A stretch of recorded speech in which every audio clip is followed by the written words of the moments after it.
Hello everyone, this is Colleen Lemma, Starseed Astrologer and Spiritual Messenger from sacredsoulempowerment.com. Here to do your weekly intuitive reading for Monday, April 26th through Sunday, May 2nd, 2021. For this week's weekly reading, we'll be using the Syrian Starseed Tarot by Patricia Corey and Alyssa Bartha for the main message for everyone. And your special message card this week, depending on your stone of choice, will be coming from the Lantern Oracle deck by Angelina Mirabito. Just a reminder that this week's reading takes us into a new month. I can't believe we're already entering the month of May 2021. So if you want to see an overview of the whole month, please be sure to go onto my YouTube channel and watch the monthly intuitive reading for May, complete with the energy vibration of the month, the astrological transits of significance, special messages from our angels and guides through the cards, as well as a special message card depending on your stone of choice. Just want to say a thank you to all of those that commented on my last weekly reading video. I had tried out a new format, which you can see is continuing in this week's weekly reading, where I speak to you in front of the camera about the energies of the week that are astrologically happening, and then we switch gears a little bit with the format, and then I'm off camera showing you the messages from our angels and guides through the cards, and that way you can see the stones of choice while we're looking at those cards. I am, however, going to show you those stones of choice right now for this week's weekly reading so that you can think about which one is the right one for you this week. So your first stone of choice is going to be volcanic glass. Now, volcanic glass is a form of obsidian, as a lot of you may already know. This one is beautifully shiny and reflective, as most volcanic glass is. And it's actually the lava from a volcano that, once it cools and hardens, ends up looking like this black shiny stone here. Now, the volcanic glass, the properties of it, it's very powerful protecting kind of stone, spiritual protection. It is a great grounding stone, helping you to feel more grounded and focused. It also helps to supply you with a sense of strength and courage and stability through times of change. The second stone of choice, and these are all black stones, by the way, because we do have a full moon in Scorpio this week that we're going to talk about. So I thought it was fitting. But this one is black kyanite, not as black and shiny as that volcanic glass, but it has an interesting feather-like pattern to it, as you can see. So the black kyanite is a stone of self-discovery. It helps to align you with your life purpose very strongly and with a sense of commitment. It helps to remove blocks of a lower nature, and also it helps to transmute lower vibrational energies as well. And then your last stone of choice is actually called green goldstone. Now, it's a black stone, but you can see the green sparkles. I don't know if some of you remember from previous readings I've done, or maybe you just know the stones. There is a stone called goldstone. It's more of an orange kind of color with sparkles in it. And then there's a stone called blue goldstone that is blue in color with little sparkly kinds of energies. Now, the green goldstone is interesting and unique because it's, again, this black slab of stone. But you can see where it's got these green kind of sparkly, like sort of like stars in the sky kind of energy. And the green goldstone properties are spiritual protection. It's also good for psychic communication. I'm going to add perhaps even more so with our star brothers and sisters of the light, because it looks like that night sky, right? Also healing of the emotional body, or healing of the emotional shadow, those emotions that are of a more lower or negative nature. And it also helps to provide us with a sense of courage in our lives. So again, your stones of choice are the volcanic glass, the black kyanite, and the green goldstone. And once we shift gears and we get ready to look at the cards, I will show them to you very quickly once again. So let's go ahead and start by talking about the astrology for the week. As I said, we have a full moon in Scorpio this week, and this full moon in Scorpio leads out the week. So if any of you are watching this a little bit early, because I do tend to publish my weekly videos sometime on the Friday before, so you're going to feel this full moon energy as it's building up towards the full moon. So what is a full moon? A full moon is when the sun is in one sign, the moon is in the opposite sign. So this full moon at 7 degrees of Scorpio has the sun at 7 degrees of Taurus and the moon at 7 degrees of Scorpio. So Scorpio is a very intense sign, a very powerful sign. Scorpio rules power and control and change and transformation, death and rebirth. It rules transmuting lower vibrational energies, and which is why I picked all these black stones for you to choose from. Now, this particular full moon, it's going to be very powerful for a reason, and well, it's always powerful because it's Scorpio, but we also have the ruler of Scorpio, which is Pluto. So the ruler of this full moon in Scorpio, Pluto, is turning to retrograde motion on Tuesday the 27th. And because Pluto is what's considered an outer planet or generational planet, it moves very, very slowly through the zodiac. It turns retrograde at 26 degrees of Capricorn, but Pluto only moves 1 to 2 degrees every year. That's how slow it moves. So with it turning retrograde at 26 degrees of Capricorn, and because it's such a slow-moving planet, we're going to feel this, and we have most likely been feeling this building up way before it turns retrograde. So, going into last week, going in perhaps even to the week before, we started to feel the effects of Pluto. As slow as it moves, start to slow down and station is what we call it. It's when a planet stations, it appears to stop at the degree and sign that it's in order to get ready to, in this case, turn to retrograde motion. In other cases, it stations after its retrograde motion and getting ready to turn back to direct motion. So when a planet stations, it intensifies the energy of that planet within that sign, and at that particular degree, if it's connecting to any other planets. Now, this Pluto retrograde is not connecting necessarily as far as any major aspects to any other planets. So it's on its own, but it's okay. Again, we have that full moon in Scorpio, the sign that Pluto rules, the day before Pluto turns retrograde. So it makes that full moon in Scorpio even more powerful. On top of Pluto intensifying his energies as he's getting ready to turn retrograde. So again, Pluto rules the same things that Scorpio does, right? Death and rebirth, transformation and change, big shifts of energy, situations and or people, relationships where there can be an overpowering or disempowering activity, energy going on.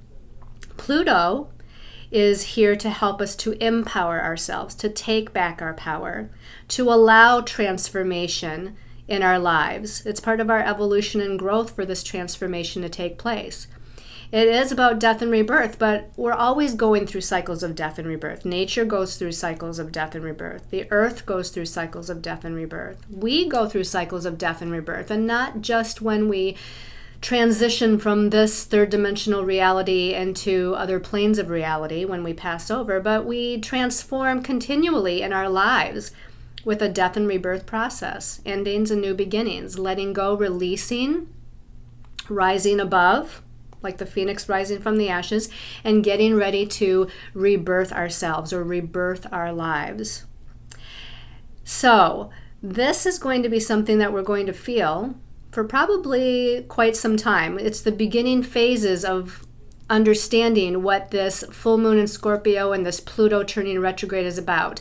The intensity of it may start to pass after about another week, but by that time, that a week from the time Pluto turns retrograde happens, we'll probably have an idea of how in our lives it's playing out, or how in the collective it's playing out. Again, you've probably already seen some of how that might be playing out for you or in the world, so to speak.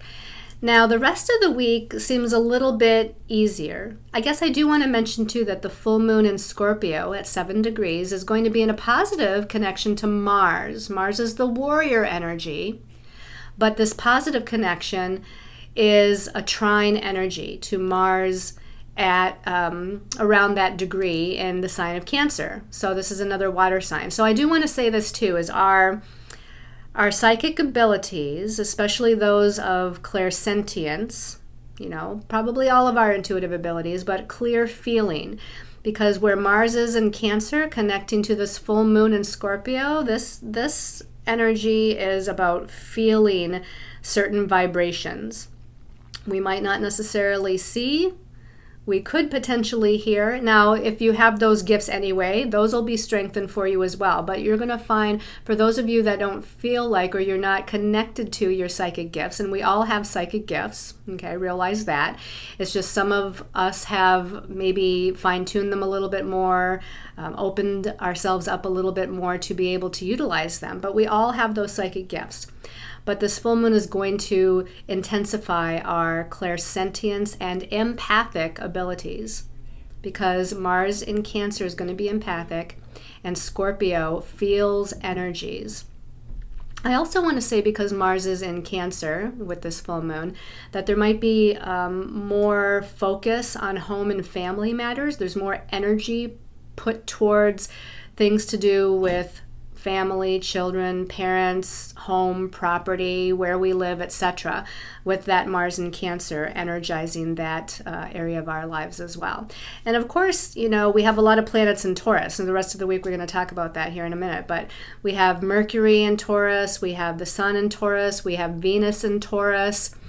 Of course, this full moon is opposite the sign of Taurus. That Taurus energy is about our personal values, our personal resources, money, finances.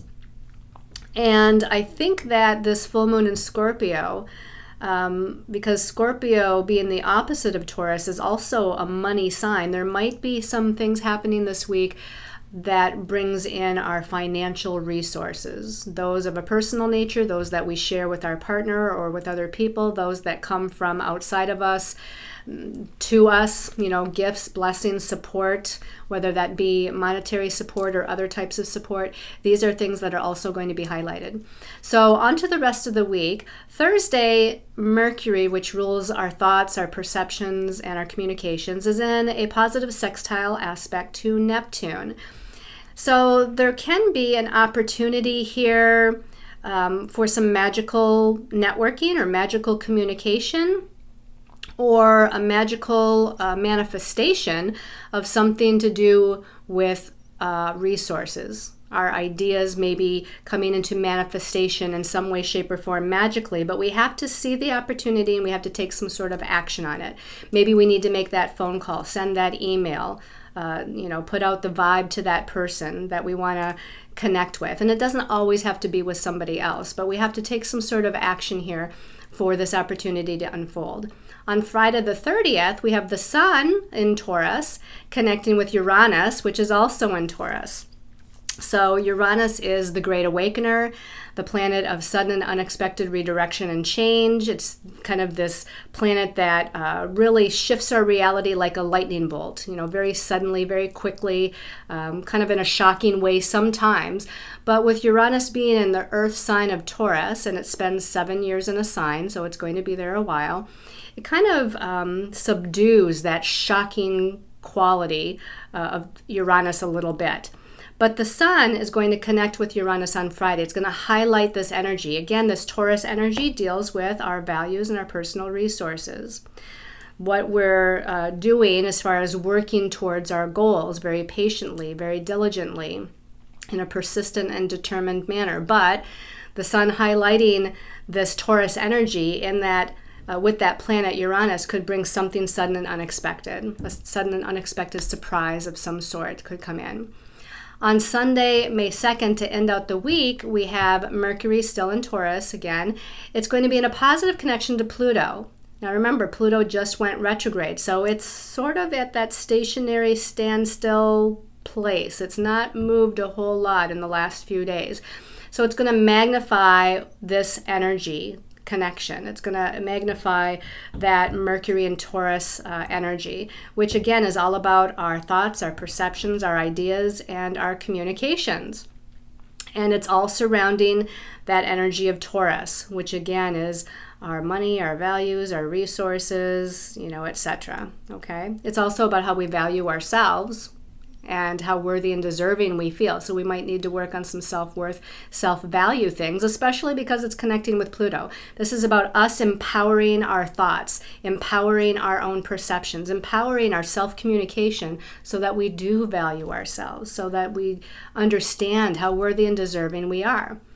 Also on Sunday, May 2nd, Venus is in Taurus, and it is in that positive sextile connection to Neptune. Just like Mercury was connecting to Neptune on Thursday by sextile, now Venus is connecting to Neptune by sextile on Sunday.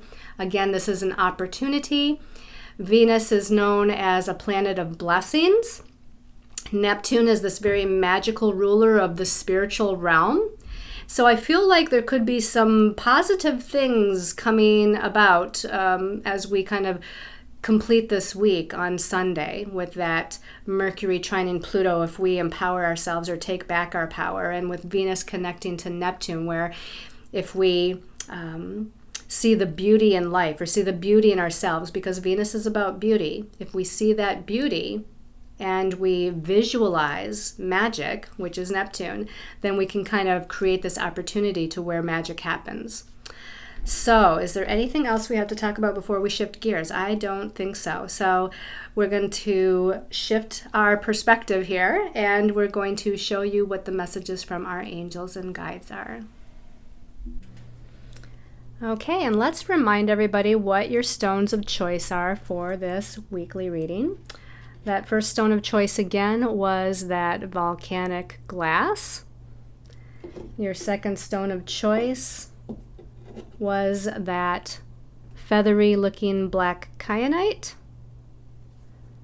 And your third stone of choice again was the green goldstone. That's sparkly green goldstone. Okay. So let's go ahead and take a look at the messages from our angels and guides for the week. That first card as we turn it over, okay, not surprised to see Luna here because we have that full moon starting out the week. So this is Major Arcana number 18. I'm trying to get it so that the glare isn't on it here, but Luna is the moon, right? In the traditional tarot, this is the moon card. And you can see it's big and bright and full. We can see the ocean water here starting to rise. So our emotions are being intensified here, right, with that full moon. As often is the case with the full moon, it intensifies our emotional nature. We have that nighttime sort of scene going on here. We've got the shadow of nighttime, which is kind of that Scorpio energy, right? Scorpio rules the shadows. It rules the deep, dark kind of mysteries of life. And here's the full moon Luna kind of highlighting some of that shadow energy, highlighting some of that emotional energy. And so Major Arcana, number 18, that one is a very strong energy, numerologically speaking. The number 8 is a very strong take charge kind of energy, but if you add them together, it equals a 9. 9 is the humanitarian. 9 is spiritual. 9 is compassionate and loving. And so if we can love ourselves, if we can be compassionate towards ourselves as we're moving through the shadow of whatever the ego is showing us on a mental level, but especially on an emotional level, we're going to be able to highlight those fears and highlight those anxieties and doubts, but it's so that we bring awareness to them, right? So we shouldn't be afraid of that. We should allow that awareness to take place through the moon, highlighting those subconscious fears, anxieties, and doubts so that they can be loved, so that they can be accepted, so we can have compassion for ourselves and allow that emotional wave to kind of dissipate here. Okay, let's take a look at the next card. The next card came out as 2 cards, as you can see. So the first of those cards There we go. The first of those cards is the Eight of Orbs. So here we have another 8 vibration, right? The number 8 numerologically can be about power and control and empowerment on its most positive side, but it can be about disempowerment and people being overly controlling with us, or us being overly controlling with others or with ourselves. Now, the orb suit is the suit of air, the suit of swords. So this is about feeling disempowered on a mental level, disempowered with our thoughts, disempowered with our perceptions, disempowered with, I guess I want to say the ideas running through our heads. And maybe disempowered in communication, right? Because that's what the orb suit rules. And we can see here a picture of a woman. There's 8 orbs around her. She's in the darkness of the woods. It's kind of a nighttime shadowy scene. We've got this water, which again represents the emotional nature. So again, we're on the energy of that full moon in Scorpio that starts out the week. And the water isn't necessarily tumultuous here as it was in the first card of Luna, so it's started to calm down. But she's all entangled, if you can see that. She's entangled in the brush. She's all kind of trapped and entangled and in the trees, the bushes, the brush, whatever, and she can't really even see what's around her because of the nighttime scene, the shadowy scene. So again, this is disempowerment of our own thoughts, keeping us from seeing with clarity what's really going on. Okay, there's something emotional happening. There might be a situation or circumstances to where we feel stuck or trapped. But usually whatever's going on in the mind is just an illusion. It's just the ego kind of creating this fear or the doubts or the anxieties that we just spoke of. And all we need to do, even if we can't see because it's not daytime here, and so metaphorically, even if we can't see the way out or see how to untangle ourselves, what would happen if you closed your eyes? Your other senses would become stronger. If this woman closed her eyes and just felt the brush that's entangling her, she would very easily be able to untwist, untangle, remove, untie whatever this energy is that she's caught up in. Okay, so it's just a matter of silencing the mind and allowing yourself to untangle yourself from these negative emotions, these negative thoughts, these negative, maybe even the negative feelings because of the water indication here. Let's go ahead and see what card came out with this, and this will probably give us further information here. Okay. Oh, that's interesting. We have the 9 of orbs. So we went from the 8 to the 9. The 9 of orbs, like the 9 of swords or the 9 of air, is still kind of a heavy energy on a mental body level. And you can see this woman, she's still in the woods. She's surrounded now by 9 orbs or 9 negative thoughts, right? They're still kind of closing in here around her. And she's sitting with her head down, her hands covering her head. She's kind of in a place of despair, maybe fear, maybe depression. But the good thing about this, from going from the 8 to the 9, is that we're nearing the end of something, right? As we progress through looking at these thoughts, looking at these doubts and fears, and become more aware of them, you can see there's this wonderful light in the background, right? If she just opened her eyes and looked behind her, she would see a way out. She would see a way out of the dark of the woods. She'd see a way out of the fear. She'd see a way out of the current situation and circumstance she's in. Let's say it's the same woman as in the 8 of orbs. She's already untangled herself from the brush. She's not entangled in that brush anymore. But she's still caught up in the fear, doubts, and anxieties, as you can see. She's almost kind of given up because she's so overwhelmed at this point.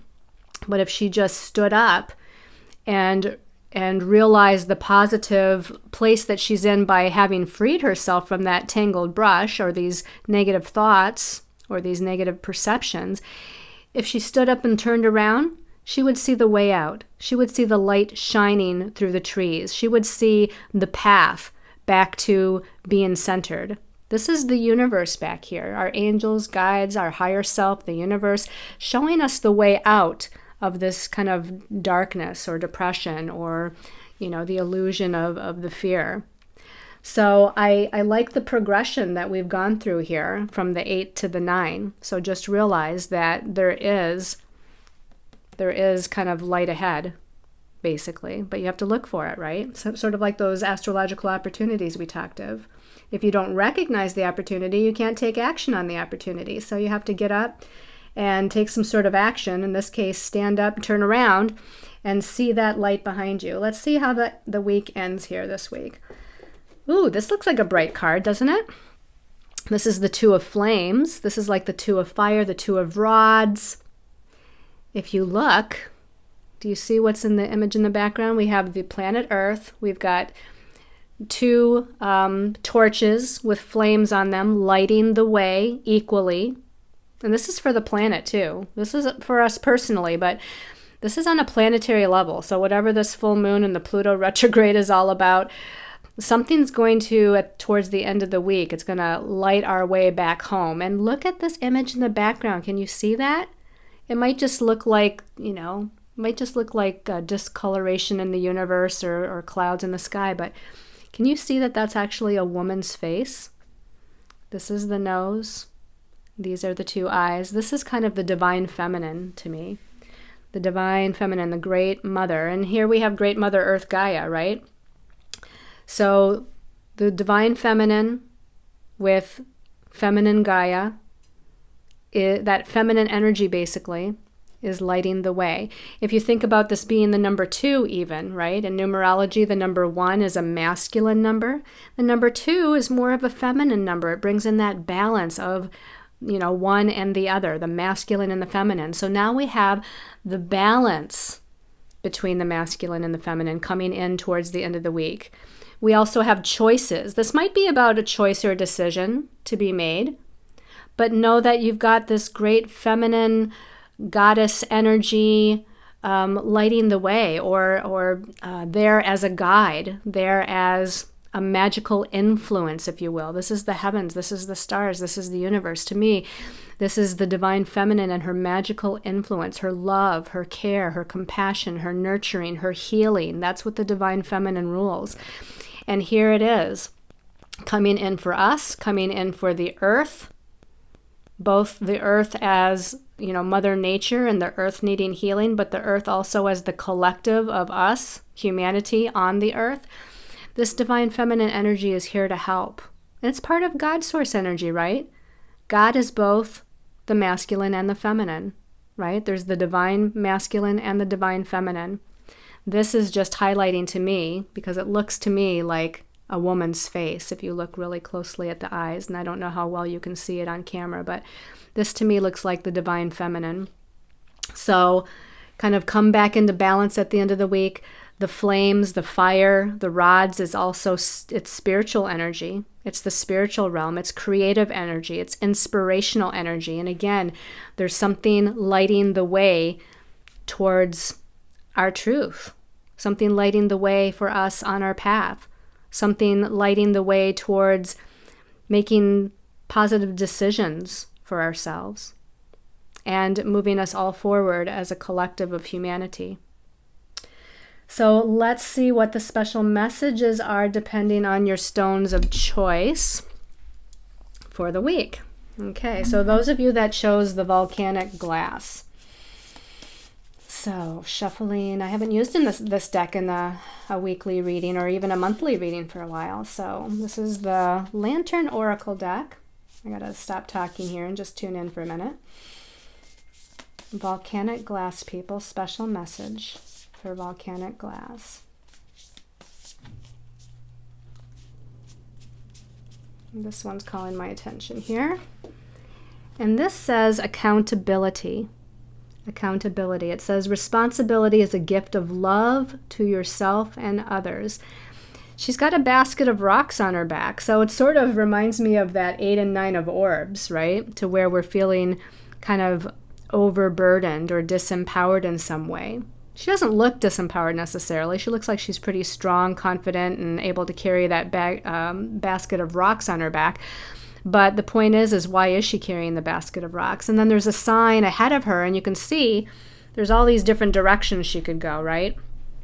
This kind of signpost or whatever. It's like this road, this direction, that direction. Which way do you want to go? So it's almost like she's in a state of contemplation here. She's in a state of contemplation as to which decision to make, what direction to go, what path to follow. Maybe she's even contemplating whether she wants to continue to carry that basket of rocks on her back. Because why would she need to, right? Maybe she needs to unload something. And this is about responsibility and accountability.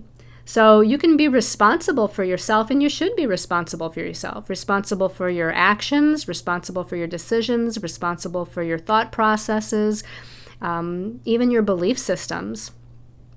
And whether those belief systems are, pointing you in the right direction, and whether those belief systems are ones that are in alignment with source and to the benefit of the collective.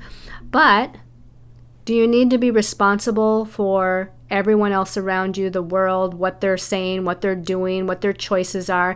I mean, yes, we have to be responsible for our children. That's part of being a parent.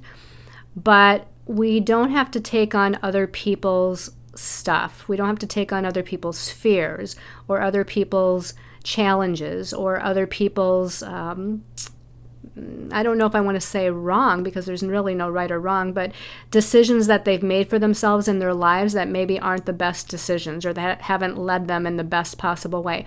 Do we want to take all of that on? And maybe that's what she's done. She's been so overly responsible for her kids, her parents, her partner, her friends, her co-workers, towards her job, whatever it might be. And she's being accountable, but maybe it's too much, and she's carrying this load of stones on her back that she doesn't need to carry anymore. So, yes, we need to, on some level, be responsible, again, for ourselves, and perhaps for, certain others in our lives, again, like our children, or maybe for aging parents or something of that nature that we're helping, which is all a good thing. But we don't need to give our power away and carry the burdens of the world, right? And if we lighten the load, it might also give us more clarity as to which direction and what decision to make here, what path to follow next, right? Maybe she knows that some of these paths are shorter and some of these paths are longer, and she's not sure that she can carry that load for those longer paths, even though she knows those longer paths, that longer road ahead, might be the best choice for her. So that might be part of it as well. All right. Let's go ahead and take a look at the special message card for the people that chose the Black Kyanite. The Black Kyanite people. Special message. Divine truth. Special message. This one's calling my attention.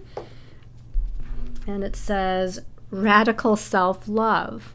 Radical self-love. It says, we can only receive love to the extent that we unconditionally love and live the truth of ourselves.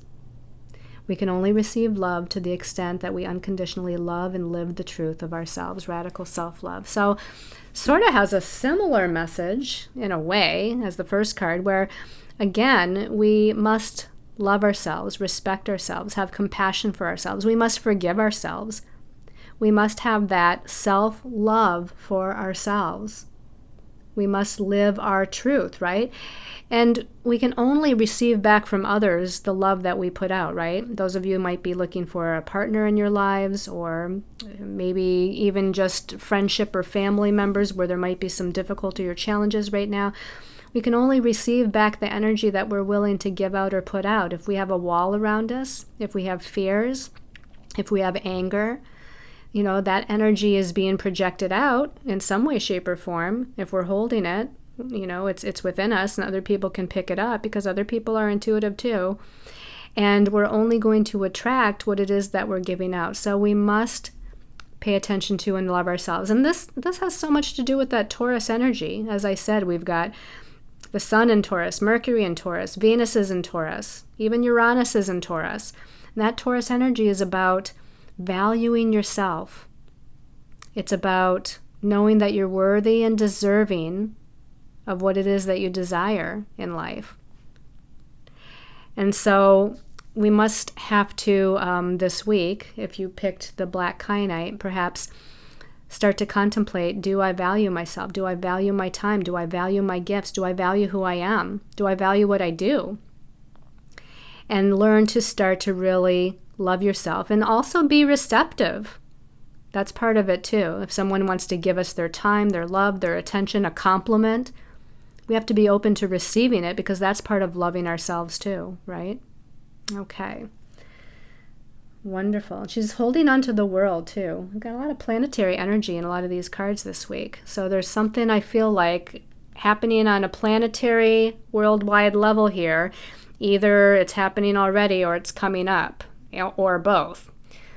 I know that as we move into the month of May, we're going to have an eclipse in the second half of May and then another eclipse the first half of June. So there's definitely something that's going to be brewing or happening or shifting on a planetary level here very soon.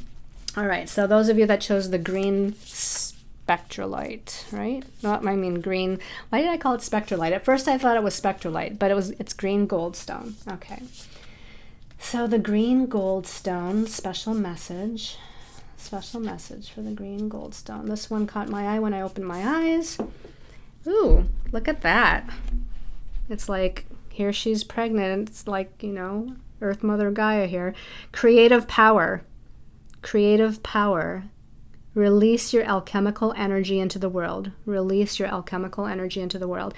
This to me, doesn't it look so much like the Empress card, right? This is not a tarot deck. But this almost looks like the Empress card because the Empress is often showed with a beautiful woman who's naked, who's got a big belly because she's pregnant. She's not always naked, but she's pregnant with some new creative energy. That's what the Empress is about. Creative energy that we're about to birth. That's exactly what this card is about.